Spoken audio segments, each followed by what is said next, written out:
The film starts when the big LGBT star falls from space. If you find the big LGBT star, then you get a free wish. How does it work? I don't know. Here's the title screen. Anyway, this is Puss in Boots. Puss because it's a cat, and Boots because he's wearing shoes. Anyway, Puss is banging, everyone loves him. He's a pretty cool dude. But the pulls out his guitar and rizzes up the audience. Look at that little wink. That's one tight pussy. It's a sick musical number which is better than anything that cats ever produced. And the party sadly gets crashed by Dumbledore's creepy little uncle. Anyway, he gotta fight his way out of here. He swashbuckles and buckles and swashes. During the fight, he sets off a bunch of fireworks and disturbs this big guy's nap, and he gets pissed. Puss here gets dogpiled on, but to quote the film, dog piles don't work on cats. Excellent, 10 out of 10, better than Divergent, well done. The big forest giant gets mad and starts whacking people. So Puss jumps into a cello and gets fired out, where he stabs his little toothpick into his scrotum. I mean, under his nail. He gets even more pissed and flings him through some houses. He starts to use a spell as a massive whip, which visually just looks awesome. Man, this film looks really good. Anyway, frees the people, saves the day, gets down the giant with a little bit of razzle dazzle. Then he gets squished by the giant bell. Rest in peace, cat and shoes. After this, he gets saved by the doctor. He wants to stick a thermometer up his bum. Could be into that kind of thing. But he's like, relax, doc, I've got all these lives, I'm a cat. Your boy Puss in Boots only has 8 of his 9 lives left. So the doc's like, you should really retire. Puss is like, I know where I'm retiring, man. To do, people to see, places to go, gazpacho to eat, but not before having a drink. Whilst drinking, gets a little visit from a friend, this creepy motherfucker here. He's like, oh, you are the legend. They do some smack talk between each other and come to blows. But this wolf is simply constructed differently, and the Bootmeister himself has to escape through the pipes. He leaves the quaint little village he got so popular in, decides to visit Mama Luna, and here he strips down and buries his old clothes, symbolizing the death of Puss in Boots. He then has a little mental episode and breaks down fully. Boots decides to enter the house and meets Mama Luna, who gives him a bath and names him Pickles. Do you get it? Pickles? Because he looks like Shrek's cat. Anyway, I didn't know it was possible to dehumanize a cat, but here they've done it. Elsewhere, this ginger lady rolls into town with 3 bears. Guess who? It's Goldilocks. Then this is probably the worst part of the entire film. He meets this thing. This rodent. It's just a dog pretending to be a cat. Ooh, no. Stuff this thing into a blender and turn it on. Belly thing. Basically tries to get really friendly with Puss in Boots. Puss just tells his dog off, he just wants to be left alone. Goldilocks and swats Mama Lucia, and in the most British accent ever tries to ask what Puss in Boots is. All these bears have these ridiculous British accents, yeah? I like this joke. The big bear does everything too soft, but the mama bear does everything too hard, and the baby bear is the only one who's competent in the entire group, referencing the fairy tale. Do you get it? Do you get it? I'm smart. Anyway, you thought waterboarding was bad? This bear bloody tortures this lady. Gives her the honky tonk 9000. So the bears try and search the entire house to find Puss in Boots. They eventually find him, but Goldilocks is like, are you having a laugh, mate? You a plonker, mate. Okay, I'm enjoying doing these accents way too much. But one of the bears manages to find the grave outside, and they can smell the pussy stank from the clothes. So they put 2 and 2 together and just think he's dead. But this is when our main feline friend overhears the mention of a map and the mysterious star we first saw. Turns out Goldilocks is trying to find it as well. Probably going to use a wish to get a better haircut or some better fashion. Why is she dressed like a vegan? But this random dude called Jack Horner has the map locating the star. In an epic Power Rangers transformation, he becomes Puss in Boots once more. Sadly, Puss in Boots has lost his sword, or toothpick thing, or whatever it is. So he decides to ditch the dead weight and gets going. And he starts by getting in the building to steal the map. But this little runt managed to find him. God, this film's so cool, but this guy's just fucking annoying. And with Puss in Boots looking through the little grate, we get to see Big Jack Horner. Starts fingering a pie. We also get these 2 lovely ladies, the Serpent Sisters, who claim to have the chest with the map inside. We also discover that he collects lots of different magical items as well, including some unicorn dildos or whatever, but you know, everyone's gonna have a hobby. Then Jack Horner gets traumatized by some PTSD event from his childhood, and Puss seizes the opportunity to steal the map. But this entire time, there was another evil black cat hiding within the chest. This cat's called Kitty, and they know each other, which leads to Puss getting cat slapped. Meanwhile, Big Jack gets one of the sisters touch the Midas touch and just turns to gold. Great James Bond film, you should really go see it. Anyway, because the bear's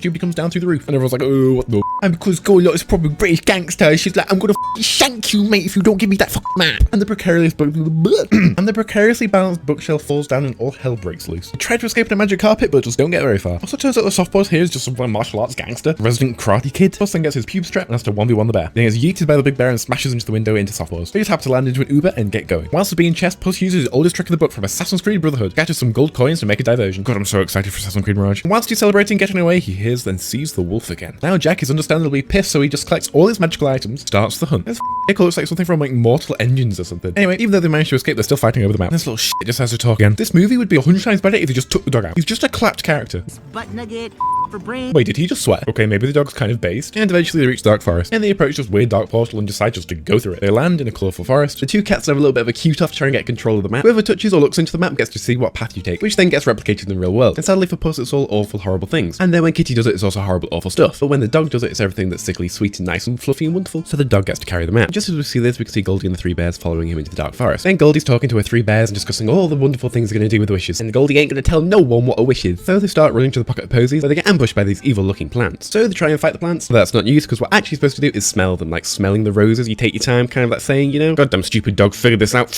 Eat the dog! Goldie and the 3 bears then catches up to them, but they're being followed by Jack Horner from Mortal Engines. So Jack Horner slams the bears and carries on going. And then some weird kind of like horror scene, everyone just gets eaten by these roses. This uses a whisk like a minigun. And because Jack Horner's just kind of a big asshole, he just lets everyone die. Then he manages to summon Jiminy Cricket to help out, but he just turns out to be this really moral person. Pretty cute character in my opinion. Then Jack just pulls out this phoenix and uses it to thrower. Anyway, Puss and the gang are now sailing down the river. Puss then asks Kitty Softballs to take off his beard because it's literally driving him insane. And Puss just turns into a massive simp and falls in love with her. He then gives him the little dagger thing. Then as they stop the boat, Big Jack Horner grabs the dog and finds him. Jack is then willing to commit war crimes and execute a prisoner with the unicorn horn crossbow thing. And Goldie and the three bears also show up in a kind of Mexican standoff. Then everyone just decides to charge randomly. And we get another awesome fight scene as everyone charges into each other. Whilst everyone's doing their job, Puss is just left behind like a little pussy. Jack Horner then decides to unload his crossbow bolt, and if you get hit, you turn into a massive confetti ball thing. Kind of in a way. Like, is this confetti from the unicorn horn, or is it confetti from the actual person? Has the person been turned into human confetti? That's what I'm trying to ask. And then Puss and Boots get some tinnitus for like shell shock thing from the explosion of the confetti. And it turns it into a little bit of like a war film or something. And in all the chaos and the slow motion, he drops the map and also sees the wolf again. How did this dude get into the dark forest? Who knows? And because Puss is absolutely terrified of dying, he just runs away. Then in the chaos, Goldie manages to pick up the map, then creates a new different environment and terraforms the entire area. So they then manage to get away. Anyway, we get back to Puss running through the forest. Here, Puss basically has a panic attack and the dog settles him down. He basically gives a download to the dog and explains that he's on his last life and he's going to die soon. Then Puss tells the dog that he can't tell her whatsoever because he actually stood her up at a wedding once. She overhears this whole conversation but pretends not to hear it. And then everyone is all reunited. Meanwhile, we see Goldie and the three bears all looking at the map where they're all getting excited to actually spend their wish. This is where they find the hut where they actually all live. Then they go through all the tropes of the porridge and the seats and the chairs and everything and blah blah blah. Goldilocks will know that story. And then we get explained to us that Goldilocks is actually an orphan. Elsewhere, see Puss and Boots climb a tree and they manage to spot the hut where Goldilocks is. But Jack Horner also sees this within his orb of mystery. Then through a talk with the cricket we find out why Jack Horner wants the last wish. Plans to inherit all the magic in the world and now basically overrule everyone. Yeah, kind of a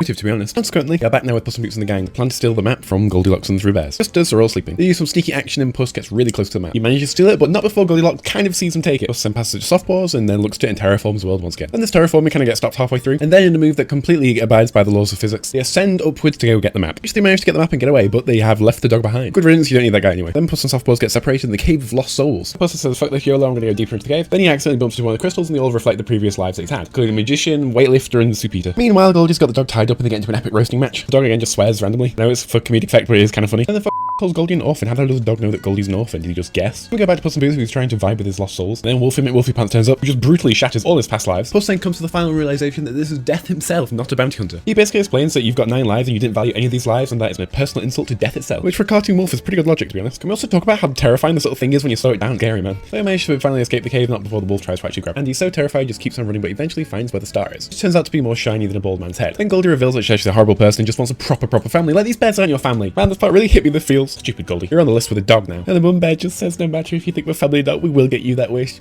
This bear's like the best character lead, I think. Then big fat Jack Old Horner comes and finds the place as well. This guy's got such a stupid haircut, man. All those TikTok kids with mullets look like that. So all the gang catches up with each other. Softpaws ain't happy with Puss. And then the entire rest of the party arrives and it's a Mexican standoff again. Then we get this little scene here, which is pretty much basically the Clint Eastwood like whole like Western trope. And suddenly everyone's in a bloody Fortnite battle royale and everyone just stops like taking chunks out of each other. Then one of the bakers doesn't just gets absolutely evaporated by the star. Then Jack Horner's just CBA, I can't be dealing with this right now. Man is literally an overgrown TikTok child. Then the baby bear gets flung into the star wall. His big fat booty is sucking him in. And Goldie starts being so selfish and actually helps. I mean, stops him from disintegrating that that's kind of a good thing to help out with. Then Softpaw kicks Mullet Face into his bag of holding. The stupid dog then catches a wish. And then just as Puss is about to make a wish, Death appears again. Now this fight scene here is worth watching the entire film. I just want to preface it. The Death Wolf begins the fight by making a sus shape out of fire. Before the fight starts, he throws Puss in Boots his saber. Then he gathers all his mojo back up and becomes Puss in Boots once more. I like audibly wooed at this scene. I don't know why. The fight starts, the wolf charges, Puss in Boots charges. They clash, they do some sparring, they fight some more. Manages to land a single hit on the wolf before he makes his sickle into some sickle staff. Puss then pulls out his tiny dagger and counters the hit. Then fucking Puss in Boots must have dumped all his points in dexterity because he's just too fast for the wolf. He leaps and strikes the wolf down. Puss says that he'll continue to fight for this life, and this visibly makes the wolf annoyed until he just gives up completely. The wolf basically says, peace out, you're not the same person anymore. And just as we thought everything was over, Big Jack Horner comes out of his little bag again. After eating some magical snack, he then grabs the final wish and begins to read it out loud. The dog then runs up and tries to have a hernia and makes some cute eyes at him to make him stop. Literally looks like he's about to poo himself. He was then just buying time for the two cats to do some Attack on Titan moves, where they both plunge their swords into his nails. They then grab the last wish and destroy it completely. And then just as Jack Horner is replacing the remnants of the last wish, the little cricket comes in as the last piece. And the Phoenix just incinerates the entire thing completely. This then causes the entire star to implode in an epic light show. I give this film 9 gazpachos out of 10, 100% worth a watch. If you really enjoyed this video, please go watch the rest of them.